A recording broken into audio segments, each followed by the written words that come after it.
Black fungus के बीच अब white fungus के मरीज भी आने लगे हैं। व्हाइट फंगस के कम से कम 4 मामलों का पता बिहार के पटना में चला है।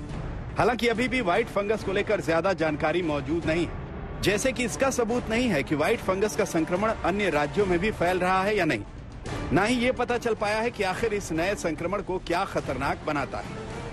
कहीं कहीं पे एक वाइट फंगस भी लोग बोल रहे हैं, कुछ लोग रिपोर्ट कर रहे हैं। Most probably that is Candida की बात कर रहे हैं।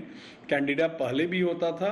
जिनकी भी इम्यूनिटी घटती है, चाहे वो कैंसर का दवा चलने के चलते होता हो, ट्रांसप्लांट का दवा चलने के चलते होता हो, डायबिटिक है इसके चलते हो रहा हो, या स्टेरॉइड चल रहा है उसके चलते हो रहा है, ऐसे लोगों को फंगल इन्फेक्शन होने का चांसेस ज़्यादा रहता है। मेरे हिसाब से लोगों को सजग रहना चाहिए, डॉक्टर्स को भी इस पे ध्यान देना चाहिए। और बहुत मुश्किल नहीं है इसको डायग्नोज करना, बहुत इजीली डायग्नोज होता है। Early diagnosis and aggressive treatment is the key to the disease. अभी तक ब्लैक फंगस और व्हाइट फंगस के बीच जो अंतर पता चला है वो ये है कि ब्लैक फंगस अब तक कोरोना के उन मरीजों में पाया गया है जिनको बहुत ज्यादा स्टेरॉइड दिए गए, जबकि व्हाइट फंगस के केस उन मरीजों में भी संभव हैं जिन्हें कोरोना नहीं हुआ। ब्लैक फंगस आंख और ब्रेन को सबसे ज्यादा प्रभावित करता है, जबकि व्हाइट फंगस आसानी से लंग्स, किडनी, आंत, पेट, यहाँ तक कि नाखूनों को भी प्रभावित करता है। इसके अलावा ब्लैक फंगस ज्यादातर मृत्यु दर के लिए जाना जाता है, जबकि व्हाइट फंगस के साथ ऐसा मामला है या नहीं ये अभी तक अज्ञात है। डॉक्टर्स कहते हैं कि व्हाइट फंगस एक सामान्य फंगस है जो कोरोना महामारी से पहले भी लोगों को होता था। कोविड से इसका कोई खास नाता नहीं है। ये कोई नई बीमारी नहीं है, क्योंकि जिन लोगों की इम्यूनिटी बहुत ज़्यादा कम होती है उनमें ऐसी कंडीशन पाई जा सकती है। ये एक तरह का अपॉर्चुनिस्टिक इन्फेक्शन है अगर साइंटिफिक भाषा में बोला जाए तो।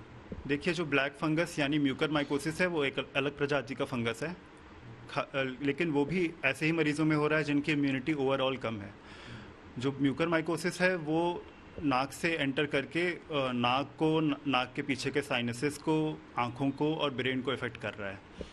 लेकिन ये जो फंगस है कैंडिडा, अगर ये ब्लड में एक बार उतर जाए तो वो ब्लड के थ्रू ब्रेन, हार्ट, किडनी और बोन्स इत्यादि सभी अंगों में फैल सकता है। इसलिए ये काफ़ी खतरनाक फंगस माना जाता है। विशेषज्ञों के मुताबिक पटना के अस्पताल में भर्ती व्हाइट फंगस के सभी मरीजों में कोविड-19 से मिलते जुलते लक्षण थे, लेकिन कोरोना जांच में निगेटिव पाए गए। एंटी फंगल दवाइयों से उनका इलाज किया गया। मेडिकल एक्सपर्ट्स ने सुझाव दिया है कि जिस तरह कोविड-19 के गंभीर मामलों में अतिरिक्त स्कैन की आवश्यकता होती है, उसी तरह व्हाइट फंगल संक्रमण का पता लगाने के लिए HRCT स्कैन परीक्षण की भी आवश्यकता होती है।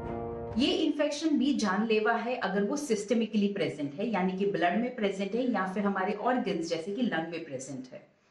ये इन्फेक्शन जो है, इसको लगने वाली दवाइयां थोड़ी अलग है। इसके लिए फ्लुकोनाजोल दिया जाता है या वोरिकोनाजोल दिया जाता है।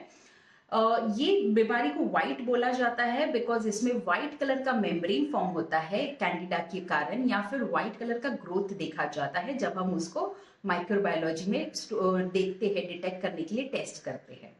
ये ब्लैक फंगस से क्यों अलग है?